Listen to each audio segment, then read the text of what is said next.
Hello, my name is Veda Salas, and I built an empire no one remembers because they buried me beneath it. I was the architect, the chemist, the visionary, and they turned me into a ghost in my own creation. But tonight I'm done being erased. The silver tray in my hands wasn't heavy, but it trembled like it carried the weight of everything I'd lost. The glasses, tall, stemmed, filled with golden bubbles, clinked against one another as I stepped between ivory chairs and champagne laughter. The marble beneath my shoes gleamed like the day I helped select it, before I became someone who merely polished it. "Alina," Seraphine called, her voice sweet and serrated. "The bride's table is waiting." "Alina!" I didn't flinch. There was no Alina here. There was only me, and they didn't remember her name. Guests chuckled, not cruelly, not kindly, just comfortably, like people used to watching someone else be invisible. I nodded, silent, and pivoted toward the head table, the silk of my scarf brushing my neck. The air smelled like narrowly and white lies. I had once believed those two could never share the same room. Looking back now, I should have known better. As I neared the head table, a voice, one I used to trust, floated through the air. "Draven says Seraphine's skin is glowing because of love," a guest joked. "But I heard it's the formula. He really found something special." Another woman chimed in, laughing behind her wine glass. "No, Seraphine found it. She's the genius now." My hand stiffened around the tray, but I kept walking. My shoes didn't make a sound on the polished stone. That used to be my favorite detail, the quiet steps, the seamless surface. I once called it elegance. Now it was camouflage. I placed the glasses on the table with the precision of someone who no longer needed to be told what careful meant. I didn't look at Seraphine. She didn't look at me. But she knew I was there. That much, at least, was clear. I turned, heading back toward the kitchen, when I heard the heel-clicking approach. Calandra Bishop, mother of the groom, queen of Charleston's donation galas and backhanded compliments. She carried a folded napkin between two fingers like it was diseased. She didn't speak until she was close enough for no one else to hear. "You missed a spot, sweetheart." She dropped it at my feet. I knelt without a word, lifting the linen like it was laced with thorns. I didn't need her approval, but her contempt still bruised something deep. Behind her, just above the fireplace, sat the trophy shelf. And there it was, Lux Innovation Award, 2017. But the nameplate was scratched, not removed, not replaced, just scratched. Enough to forget, not enough to deny. Even memories, it seemed, could be edited. I stood slowly. "You're doing much better than expected," Calandra continued, not looking at me. "That scar must have healed beautifully." The air shifted. I wasn't sure if I stopped breathing or if everyone else had. My hand tightened on the tray. My shoulder lowered half an inch. That was all. "Be careful with the glasses. Love. We wouldn't want another incident." Seraphine again. She smiled with teeth, not eyes. I stared at her for a second longer than I should have. Not because I wanted to answer, but because I needed the silence between us to say what my voice never would. They knew. They knew everything. And they thought I would stay quiet. I walked away. Outside, the breeze tugged at my scarf as I stepped onto the terrace. The house stood behind me like a cathedral built from my own bones. I reached up, unwound the scarf, and let the wind touch the back of my head. The skin was smooth now. The scar faded, but not forgotten. I closed my eyes, breathing in the warm Charleston air. Laughter echoed behind me, soft and oblivious. 3 more days. Just 3 more days.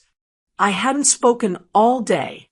Not to the other maids, not to the chefs, not even to the wedding coordinator who kept referring to me as sweetheart like it was a title I'd earned through silence. Silence, I was learning, had layers. I lay on the narrow cot in the servant quarters, the ceiling above stained with time and the weight of other people's stories. My fingers slid across the cracked screen of my phone.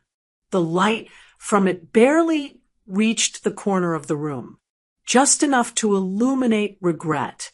Photo. Swipe. Another photo. Swipe.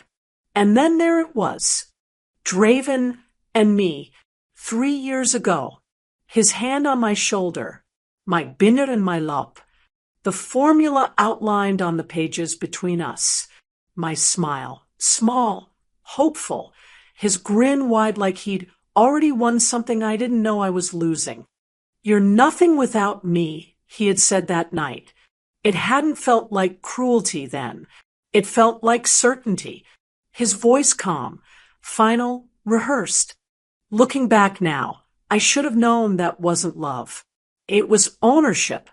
I tapped the screen again, zooming in on the corner of the photo, the embossed initials on the binder cover.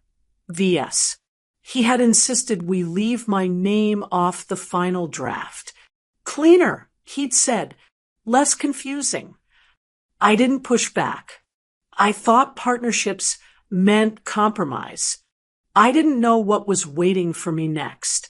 I remember the room, the boardroom walls, the flickering fluorescent lights, the smell of catered lunch growing stale, the investors nodding, the PowerPoint projected on the wall. Radiance, a new era of clean beauty, he had declared. I waited for him to acknowledge me, my contribution, my vision. He clicked through slides I'd built, formulas I'd tested, outcomes I'd documented. He never said my name. I smiled through it, took notes, convinced myself the spotlight would come later. It never did. That night in our shared studio, I asked him why. His answer came with a shove. He didn't yell. He didn't raise a fist. He just pushed. I stumbled. The edge of the glass table met my temple before I hit the floor. There was blood and the sound of him stepping over me to grab his keys. His voice cold and flat. This is your fault. You make everything harder than it needs to be. I didn't file a report. There were no witnesses, no camera, only silence and a scar I learned to hide under synthetic curls. And now, 2 nights before the wedding, I walked past a hallway that bore their engagement portraits. A hallway lined with a timeline, Radiance milestones framed in gold. Radiance, a vision by Seraphine Varelli. Not a single line credited me, but the poster.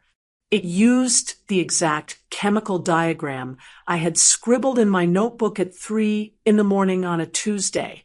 I recognized the mistake in the molecule structure I never corrected. My mistake. My fingerprint. I stopped, traced the edge of the compound with my finger on the poster's glass. They didn't even bother to revise it. I thought I was done bleeding for them, but apparently scars don't mean healing. They mean survival. My feet moved before I had a plan, before I could overthink it. I ended up in the back hallway, the one near the pantry where the older maids stashed instant coffee and aspirin.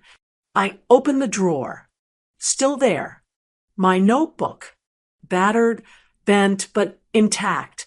Inside were the handwritten formulas, my handwriting, my annotations, coffee stains and fingerprint smudges no printer could replicate.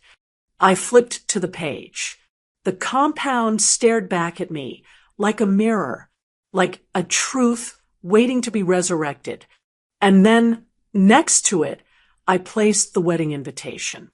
Cream-colored cardstock, embossed names. Draven Kavanaugh and Seraphine Varelli invite you. Invite you to what? To celebrate a theft, to bless a lie.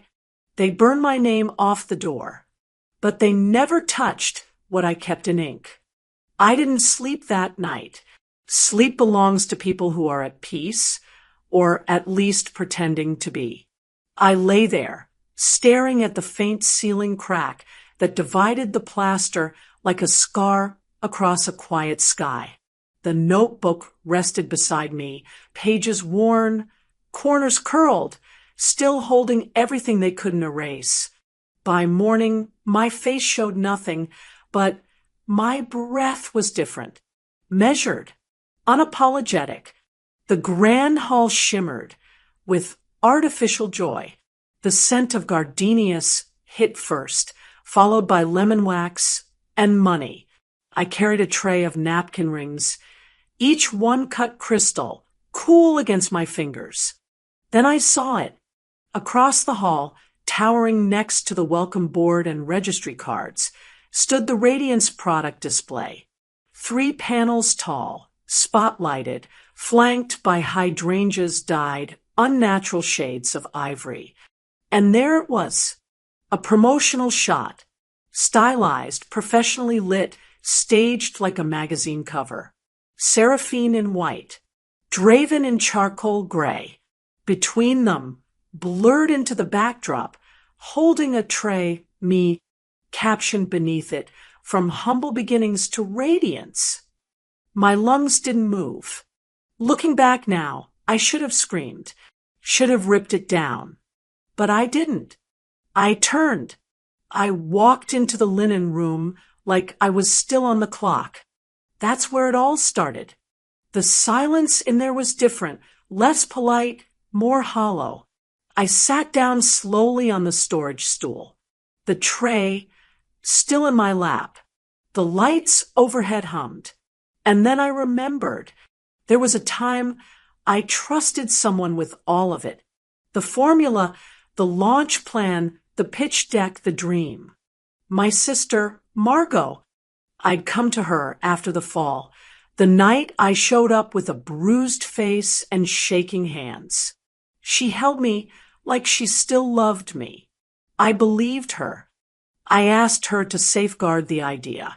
If I don't make it out of this, I'd said, just make sure it's not lost. She nodded. Of course, she whispered. She did exactly the opposite. 2 months later, Draven's firm filed for patent rights using a summary I had left on Margot's desk. Word for word. I didn't know until the paperwork was public. I called her, voice trembling, panic spilling. Her answer? You were falling apart, Veda. I handled it. You should be thankful. I saved what I could. I didn't know what was worse, being betrayed by blood or hearing someone you loved speak like a thief. That's when I learned. Sometimes family doesn't stab you in the back. They do it face to face and expect you to thank them. I stood. On the way back into the hall, I caught Seraphine's voice echoing near the sound booth. She was on the phone, but I didn't need to hear the other side.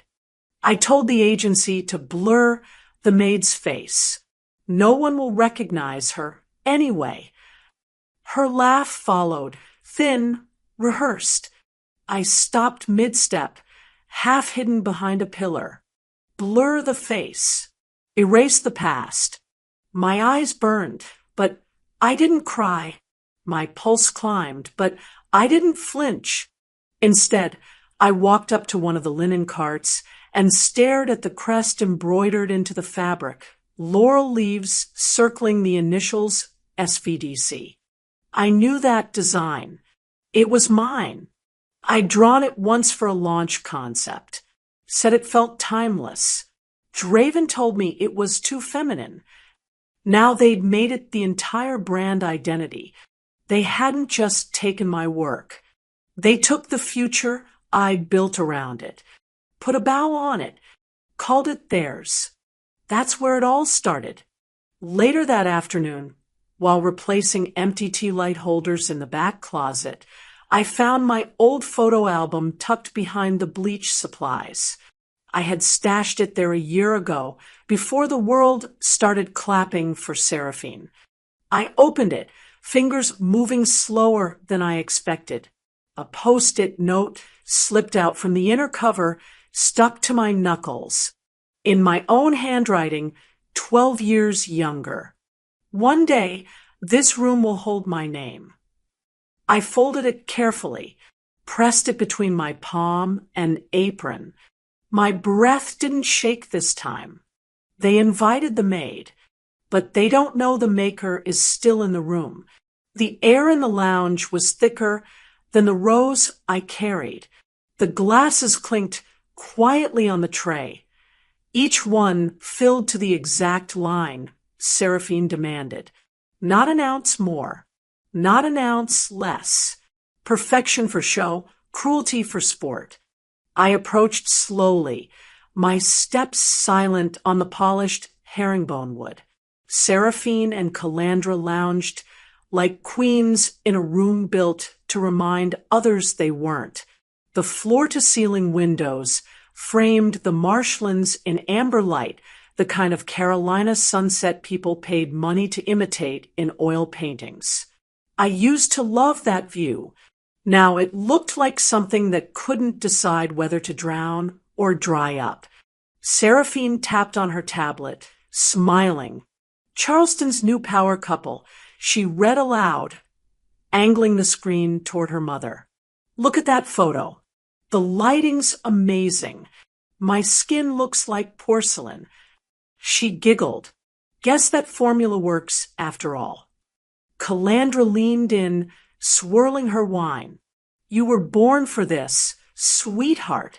And the city needed new blood. Old names are outdated. Old names. I was still standing 3 feet away. Seraphine didn't even glance up. Alina, she said, not looking at me. The bride's glass has a spot. Again. I stepped forward, wordless, cloth in hand. The rim was spotless. I wiped it anyway.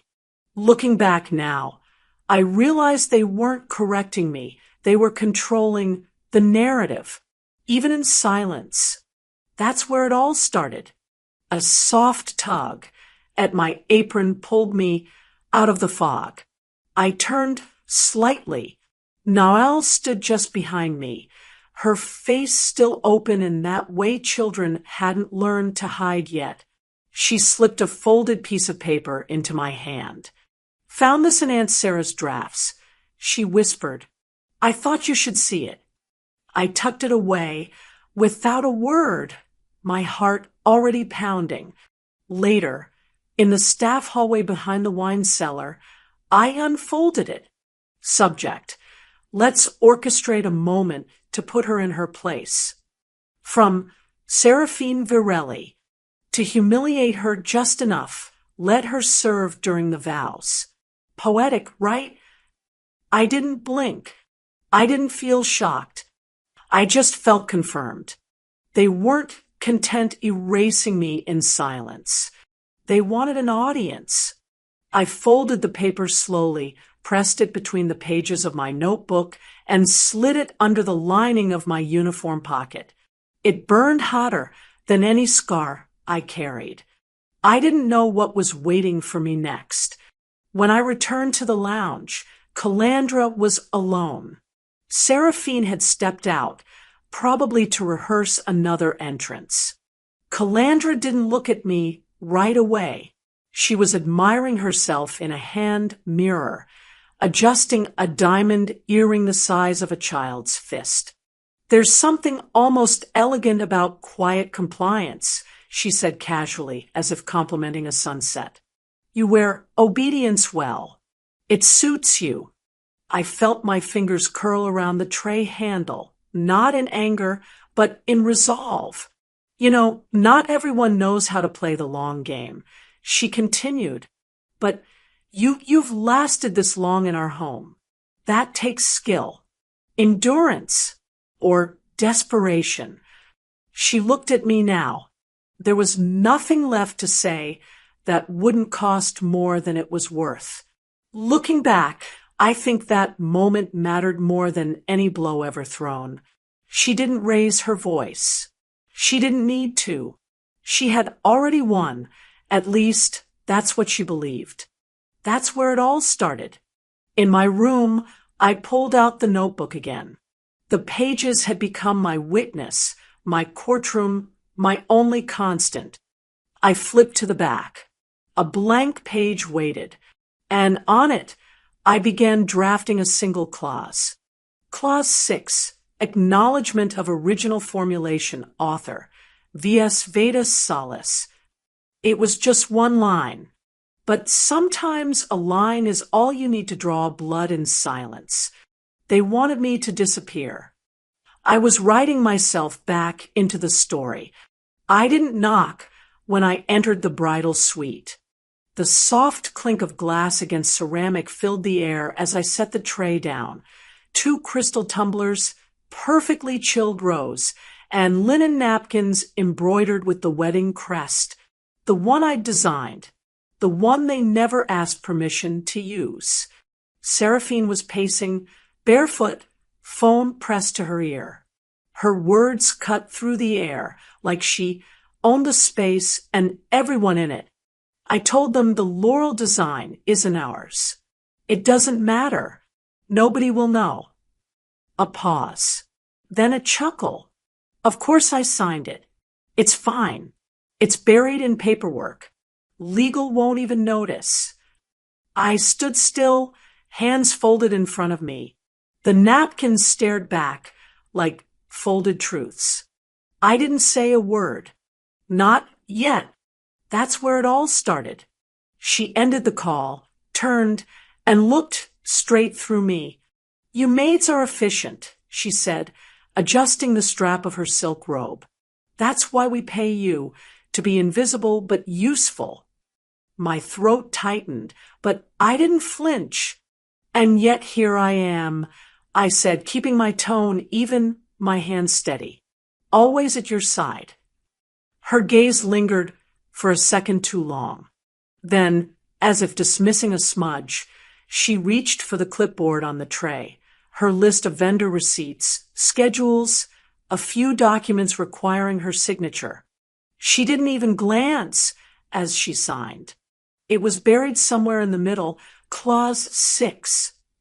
A single line. Acknowledgement of Original Formulation, Author, V.S. Looking back now, I should have celebrated, but all I felt was stillness, like the kind of quiet that follows a door locking from the inside. I didn't know what was waiting for me next. Later, in the hallway outside the main ballroom, I leaned against the wallpapered wall, still gripping the clipboard. The initials at the top, Radiance, glowed faintly under the chandelier light. I flipped through the pages, watching her penmanship loop across every line. They always said I had a clean signature. I hadn't touched a pen in public since the day they took mine. That's where it all started. My fingers grazed a glossy folder left on the PR table, a mock-up of the wedding press release. It listed Seraphine's entrepreneurial journey, her rise from social media assistant to CEO. Beneath it was the final design board, Radiance's branding kit, logo, colors, product placement, and there it was, my sketch, a 3-leaf laurel crown, hand-inked 3 years ago during a late-night brainstorm session in our old apartment. I had drawn it on the back of a receipt. Draven said it looked too soft. I remember that word. Soft. Now it sat printed across packaging, embossed on velvet gift bags, watermarked in the corner of every promo shot. I took out my old notebook, slid the sketch beside the printed version. Leaf by leaf, curve by curve, it matched. Perfectly. They hadn't even changed the curve in the middle branch, the flaw I'd meant to fix. Looking at it now, I didn't feel soft. I felt surgical. This wasn't theft by accident. This was design. That's where it all started. I walked back to the suite, clipboard under arm, expression neutral.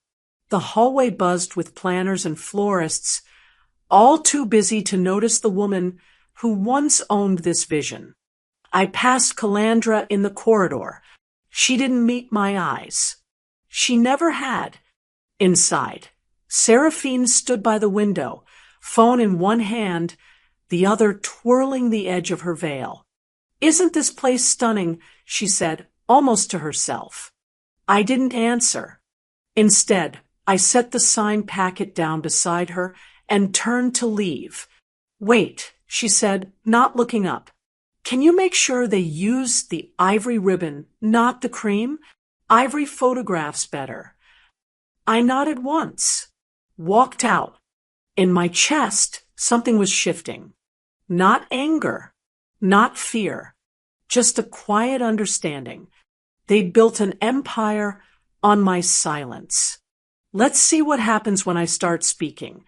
A breeze rolled through the garden, warm and lazy, brushing against my skirt like it was trying to soothe me. It didn't know it was too late for that. I walked the edge of the outdoor rehearsal space, weaving between waiters and gold-plated candle stands, trying not to disappear, but not quite ready to be seen. My fingers grazed the edge of my phone. It buzzed once, an email notification. Subject: "Let's talk investment. Scarline Naturals." My breath caught. I opened it with my thumb before I had the chance to second guess. The message was short. "Impressed with your current traction. Let's schedule a call to explore alignment. Warmly, yes, Greenstone Ventures." No one called you impressive when you wore a name tag that didn't match your face. No one looked for alignment when they thought you had no spine left to stand on. Looking back, I didn't realize that one subject line would shift everything. That's where it all started. The sky above the marsh had gone from honey to rust. Somewhere, a string quartet started tuning. I didn't stay to hear the melody. I moved quietly across the gravel to the side greenhouse, the place I'd been allowed to store my prototype shelf. The only corner of this wedding that still felt like mine. The second I opened the door, I smelled it. Wine. Sharp, acidic. Wrong. I stepped inside and saw glass everywhere, jars shattered, formula samples soaked into the floor, labels torn. And on the counter, sitting next to the wreckage, was a small speaker. I pressed play without thinking. Draven's voice, casual, almost amused. "I told you to let it go. You never listen. I always finish what I start." He always liked having the last word. But this time, it wasn't over. I knelt slowly, pressing my palm against the wet papers, trying to salvage at least one sheet. My fingers were shaking, but not from panic. Not this time. This wasn't the first thing he had destroyed. It was just the last one he'd get the chance to. I didn't know what was waiting for me next. Back near the kitchen corridor, I leaned against the wall to breathe. That's when I heard a whisper. "Miss Veda." I turned. Noelle stood there, eyes wide, both hands behind her back, like she'd stolen something. She stepped forward and held out a small black flash drive. I backed up everything. She whispered, "Your files, your drafts, even the email you sent him 2 years ago, the one he said disappeared." I stared at her, then at the flash drive. My throat tightened. "You don't know what this means?" I whispered. Niall shrugged. "I do. I've watched them lie my whole life. I wanted to see someone tell the truth." Looking back now, I should have hugged her, should have said something profound. But all I could manage was a nod, the kind that says more than language. That's where it all started. I waited until she left. The sky was a deep indigo now, the last bits of light retreating behind the live oaks. I sat down on the garden bench, the one no guest would touch, too far from the photo ops, and opened my old laptop. The screen flickered to life. Tired but determined, like me, I plugged in the flash drive. A folder popped open instantly. One file blinked at the top, original patent _2019. I clicked. There it was. The exact formula. Time-stamped, archived, documented. There were notes, emails, even voice memos I'd forgotten I'd recorded, Draven's own words, my own breakthroughs, dates, trials, version history, evidence, the kind that doesn't beg for justice, the kind that demands it. I leaned back on the bench, the laptop still open on my lap, the breeze now cooler, sharper. They had set fire to everything they saw. But they forgot. I saved the match. I didn't blink when the flash from the photographer's camera lit up the reception hall. The moment passed, but the light left an afterglow that made it feel like someone was still watching me. Or maybe I just wished they finally would. Wine tray balanced, I moved between tables like vapor, seen but never noticed. I was close enough to hear compliments not meant for me, close enough to smell vanilla frosting from the custom cake I once described in a sketch Draven said was too bridal. He used to mock my details. Now they were the whole show. In the far corner, above the cake table, a screen looped a promo video. I froze when I heard the voice. Seraphine, narrating the origin story of Radiance. Her words sounded polished, rehearsed. I started with nothing but a dream of clean beauty. On screen, she twirled in slow motion in a lavender silk dress. There were flashes of lab coats, vials, glowing skin, and in one frame, half-blurred, me pouring serum into a glass beaker. My face turned just enough to be unrecognizable, just enough to be stripped of credit. My hand tightened around the neck of the wine bottle. My knuckles turned pale. That's where it all started. I moved to the next table, lips pressed, eyes lowered. Two guests whispered as I leaned over to refill a glass. "That's the one, right?" one said behind a napkin. I heard she was hospitalized after a breakdown. The other nodded. Must have been a mess. He's been through a lot. Poor thing. I didn't speak, but my throat burned. Then came the voice I knew too well. "Draven." He passed behind me slowly, like a breeze that chilled instead of cooled. "Glad to see you've recovered," he said softly. "Mentally, I mean," his smile was mild, as if he wasn't the reason I had to recover at all. Looking back now, I don't know why I didn't throw the bottle. I don't know why I didn't scream. Maybe because silence had always been the sharpest blade in my drawer. That's where it all started. From the corner of the room, I saw Noelle. She stood at the media booth, her small frame barely visible beneath the monitors. She looked at me, nodded once. That was the signal. My hands moved on their own. I walked toward the center of the room. The microphone had just been passed to the best man, who began a toast laced with brand deals and humble brags. Laughter followed. I didn't take the mic. I set down the tray. I reached up, my fingers brushing the edge of my wig. And then, slowly, I pulled it off. Gasps rippled through the hall. My scar glistened under the chandeliers. Someone dropped a glass. It shattered like a gavel hitting a courtroom bench. I looked at Draven, his face drained of color. Seraphine's lips moved, but no sound came out. I didn't wait for permission. I spoke, not loud but steady. 3 years ago, I created a formula that could have saved 1,000 faces. Instead, it erased mine. A pause. Just long enough for the silence to land. They called me unstable. Said I imagined things. But the only thing unstable here is the truth they've kept hidden. I took a breath. Tonight, I'm not here as your maid. I'm the woman who made your empire. And this, I pointed to the scar, is proof that silence was never consent.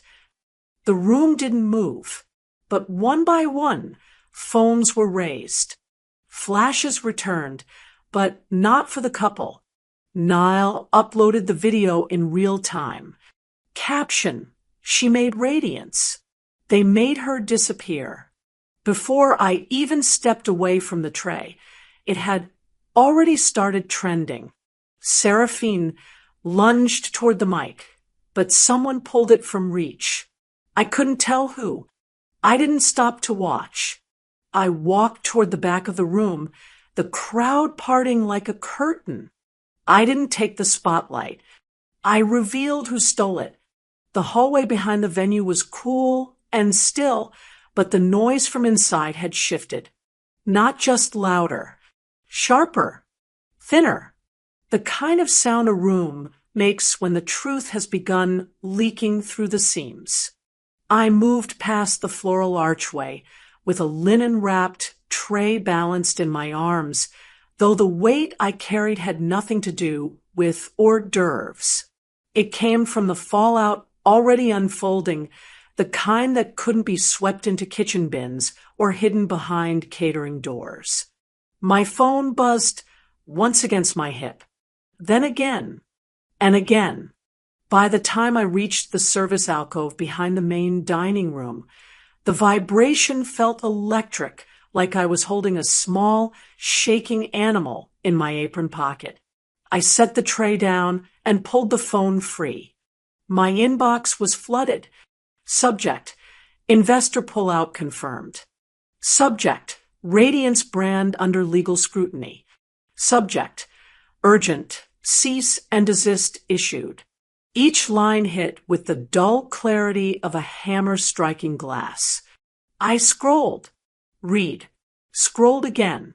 Every subject line was a mirror, reflecting back every moment they told me I was paranoid, dramatic, unstable. Every moment they labeled me the problem so they could avoid the rot beneath their own floorboards. They had spent months telling me, no one will believe you. Now the world wasn't just believing. It was responding. Looking back now, I should have felt triumph, fire, victory. But what spread through me instead was something quieter, something steadier. Not triumph, clarity. That's where it all started. A new alert slid across the top of the screen. Formal notice. To Draven Kavanaugh. Subject, disciplinary review, misrepresentation, breach of ethics, and IP fraud. Followed by another. Notification of license suspension. Effective immediately. No hearings. No loopholes. No safety nets. The documents spoke for themselves. The timestamps. The recordings. The chain of custody. They had underestimated what survival looks like when it files everything, every message, every minute, every wound turned evidence. I stepped outside for air. The sky had softened into a pale gray, rain hovering in the atmosphere, but refusing to fall. A breeze carried a strange blend of salt, jasmine, and something metallic, like the moment after lightning but before thunder. Not a single guest was looking at the ocean view anymore. They were all staring at their screens. Inside, the music faltered. Then a sudden crack shattered the tension.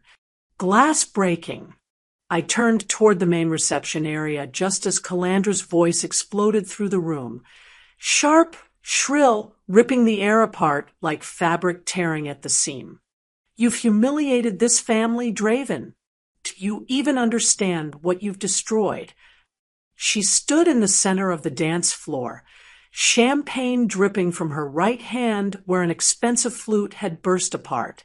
Shards glittered around her shoes like tiny diamonds. Every face turned toward her. Every conversation froze in mid-sentence. Even the string quartet lowered their bows. Calandra, who had always moved like a marble statue, untouchable and cold, now trembled. Her perfectly sculpted expression cracked at the edges.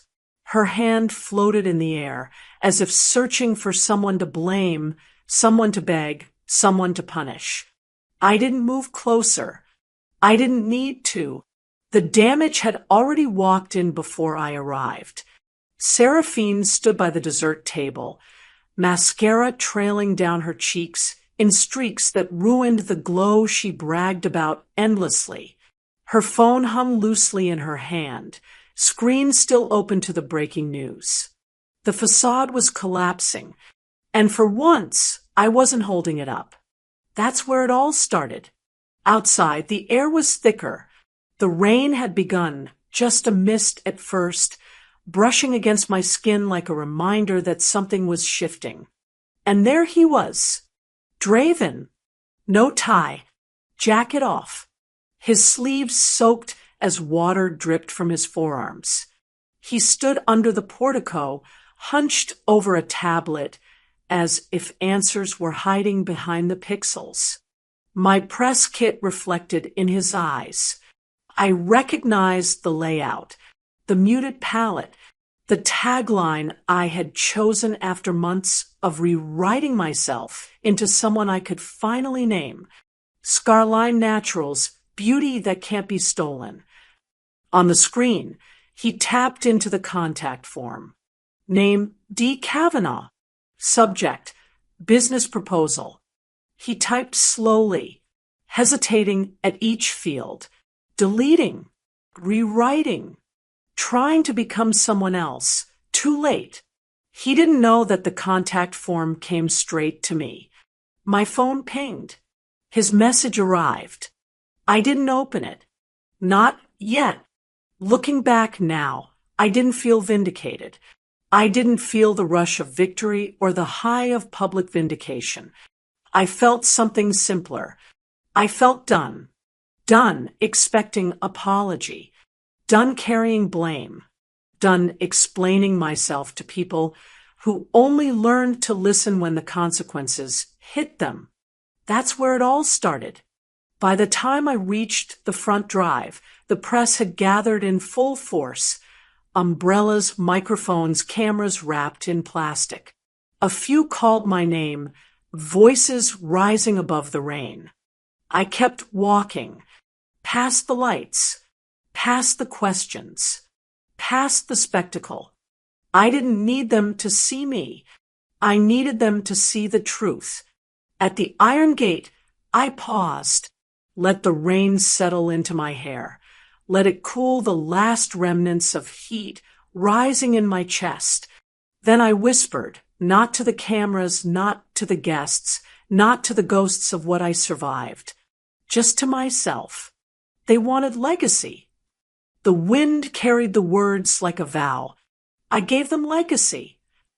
I glanced back once at Draven standing under the portico, tablet glowing with the proof of what he tried to steal. Then I finished the sentence. Mine. The wind touched my skin differently now. A week had passed since the fallout, since everything broke wide open, since the silence that once felt like punishment turned into something earned.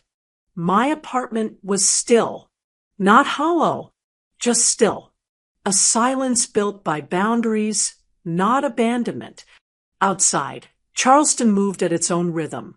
Cobblestones sun-warmed under tourist shoes, salt-laced air curling around balcony railings, everything gleaming like it had nothing to prove. It was the kind of morning you could only notice if you'd lived through enough noise. And I had. The clamor, the headlines, the digital ash left behind by a viral moment no one saw coming. I sat at my kitchen counter, stirring my tea slowly, watching the cream swirl and settle like dust in water. The ritual felt familiar, grounding, a moment of softness inside a world that had seen too much sharpness. My phone lay face down on the coffee table, screen pulsing every few seconds with some new attempt to drag me back in.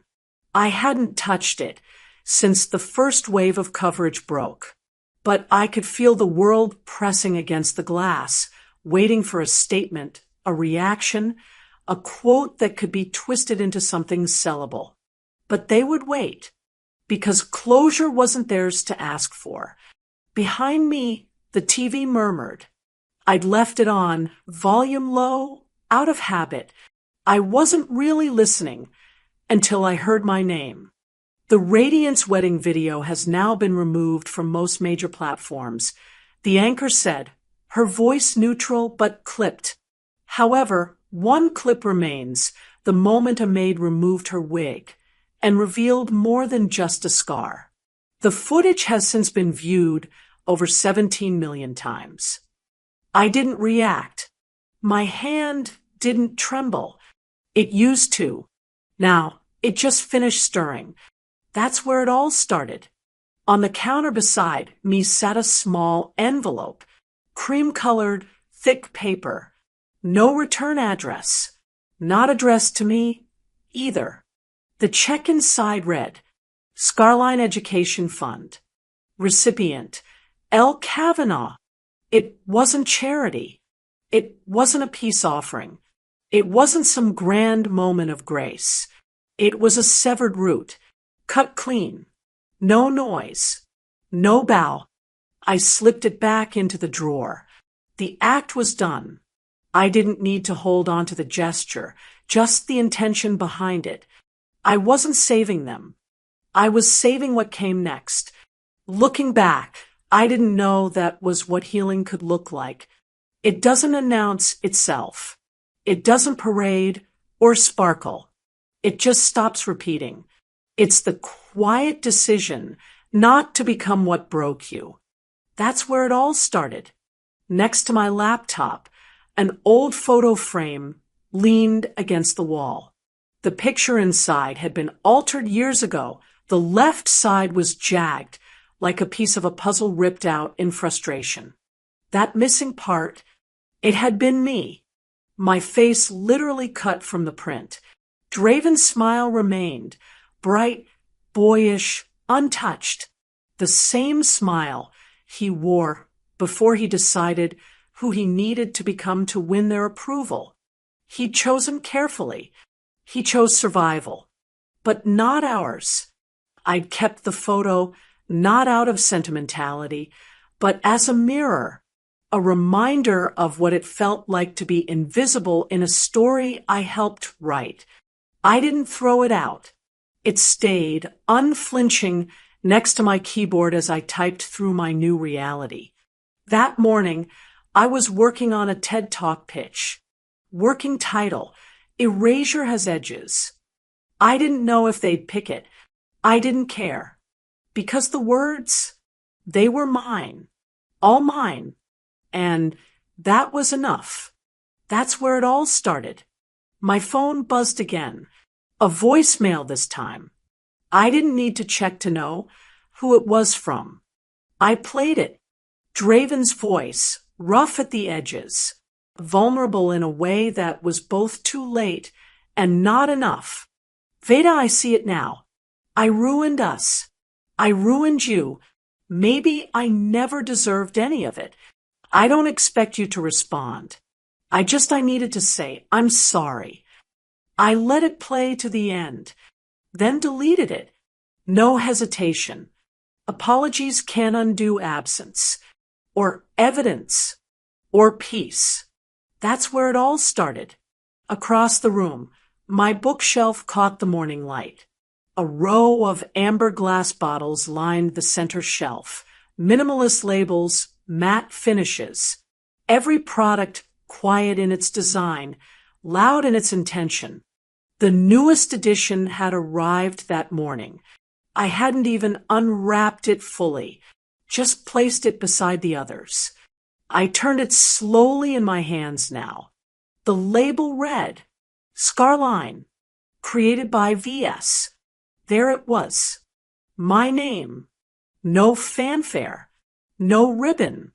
No apology embedded in the font. Just a fact. Just truth. They had stolen my name. They tried to erase my body, my pain, my work. They left me a scar. But in the end, I had taken the scar back. I had carved it into something with weight, with purpose. The scar became my name. And this wasn't forgiveness. It was reclamation. Sometimes healing doesn't look like letting go. Sometimes it looks like writing your name again, letter by letter, until it no longer shakes, until it no longer waits for permission, until it belongs to you again. I stood by the window and let the sunlight stretch across my skin. Charleston shimmered below me, unbothered by the digital storm, the family drama, the clipped headlines. Life had gone on. So had I. What about you? Have you ever been erased from your own story, cut out by the people who were supposed to hold you in place, and had to write yourself back in? Have you ever had to name yourself again? If this hit home, leave a comment. And if you're building your own name out of broken things and untold truths, subscribe. Because some stories don't whisper anymore. They roar.